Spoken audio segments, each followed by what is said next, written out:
अद्वेष्टा सर्वभूतानां मैत्रः करुण एव च निर्ममो निरहङ्कारः समदुःखः सुखक्षमी सन्तुष्टः सततं योगी यतात्मा दृढनिश्चयः मय्यर्पितमनो बुद्धिः यो मद्भक्तः स मे प्रियः.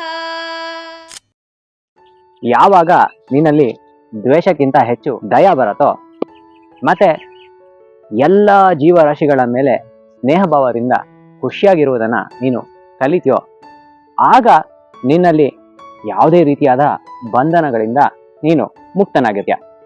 ಮತ್ತೆ ಈ ನಾನು ನನ್ನದು ಅನ್ನುವ ವಿಷಯವನ್ನ ಬಿಟ್ಟು ಈ ಸುಖ ದುಃಖಗಳ ನಡುವೆ ಸಮತೋಲನೆ ಬಂದು ಎಲ್ಲರಲ್ಲೂ ನಿನಗೆ ಕ್ಷಮಾಭಾವದಿಂದ ಇರುವಂತೆ ಆಗತ್ತೆ.